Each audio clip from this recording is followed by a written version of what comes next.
Lisa, thank you very much for the presentation from Australia. Very good. I see that nearly 70% of Australians have been tested for hepatitis C. Wow. Seems like elimination is 2020. Oh, no, definitely not.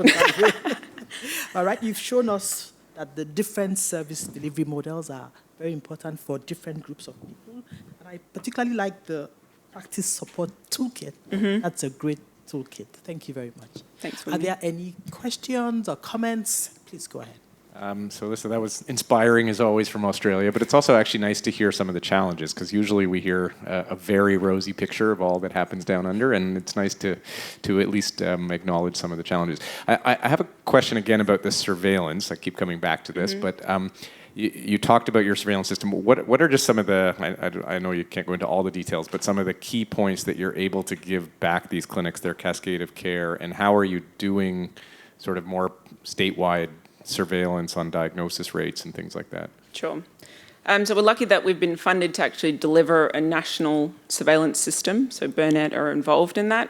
Part of that is really a tool that extracts data, de-identified data off the back end of all the patient management software systems. So all the electronic medical record systems sitting in each of the clinics, in the hospitals, in laboratories, we're actually able to extract all of that data and then link it. So we're able to link, we've got a laboratory network that handles a large amount of the testing at the state level. Then we've got all the primary healthcare networks, so all of the different clinics, as well as we've got some sexual health clinics, and they can all be linked. So I think that's really an important point, is that we have the ability to link a lot of this data, which then enables us to do things like mini cascades of care.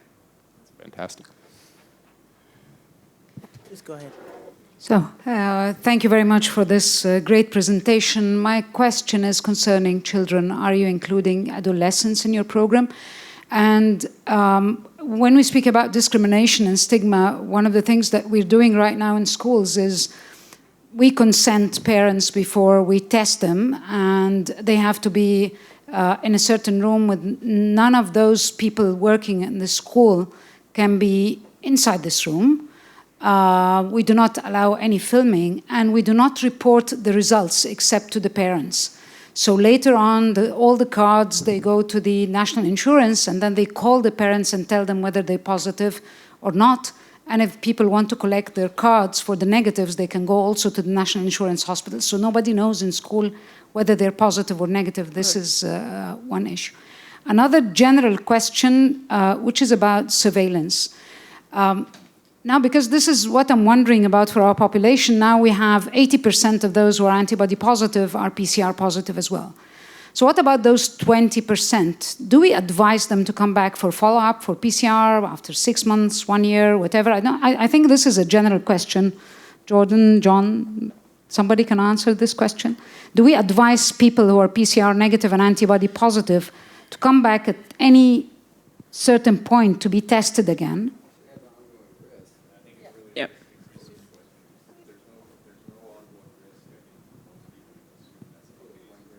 Yeah. Jordan, can you take the mic? Sorry, I guess I would just say in a large screening program like you're doing in Egypt, it's probably not feasible to bring everybody back and do a confirmatory RNA, but just documenting whether they have any ongoing risk exposure. And I think it really depends on the country. In a place like yours, where you have a very generalized epidemic that's not largely related to injection drug use, probably the risk, most of these people it's true spontaneous clearance, whereas for people in countries like Australia, where it's a more focused epidemic, largely among people who inject drugs, they probably do need follow-up, because this is identifying them as being at risk of, and finding out whether they have ongoing risk. Okay. Anything to add, Joe? So in Australia, we do have a testing policy which says if you're at risk, it's annual testing. So that's our recommendation. So what about the adolescents? Are you including them in your So program, adolescents, Red? unfortunately, treatment's not actually available for people under the age of 18. Okay. So we've got that one restriction I should highlight. Very good point. So currently, no, we don't really have a program for adolescents at the moment. That's something to consider. So thanks for the very nice presentation. I missed it along the way. What's the screening policy in Australia? Is it everyone, or is it risk-based or age-based? No, it's definitely risk-based, so not for everybody. We've got a list of 8 risk factors, so that's predominantly a history of injecting drug use, MSM co-infected, people from high prevalence countries, tattoos, kind of piercings, anything that's quite broad. So almost you could identify anybody within that risk factor of 8. So I guess if you were utilising that full list, you could almost screen everybody, but currently it's really risk factor based. So, We're not allowed to call it, yes. you do testing.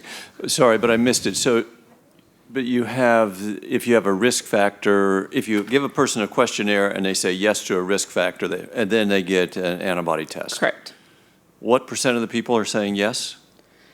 To accepting the test or to having a risk factor? Having a risk factor. I think that's quite unclear. I think there's not a lot of data in terms of among the general population how many have a risk factor. I think we don't. What % of the general population has answered this questionnaire? Do I have a risk? I would say that it's very small proportion, as it's not offered in systematic way. It's not really done like that. It's so if you look at household surveys of the proportion of Australians that have ever reported injecting drug use, then it's just over 1%. But our system is such that a whole lot of people, because of the testing is essentially doesn't cost you too much money, we have a very low threshold for what would be classified as a risk-based testing program. So if you went into a doctor and said, can I have a test for hepatitis C, they would just give you the test and they wouldn't really care what the reason was. If the doctor was there, our biggest struggle is to actually get the doctor sometimes to ask somebody, would you like a test for hepatitis C? But as soon as either one of them, either the doctor or the patient vaguely makes a connection that they might like a test, there would be nothing in Australia that would stop you from getting that test. So even though we would talk about risk factors, the nature of our health system is that you can be given a test for anything really you like. You're just not allowed to call it screening. Take one. Thank you very much. We're going to wrap up now. I think some of the conversation can continue during the poster presentation. Any more questions?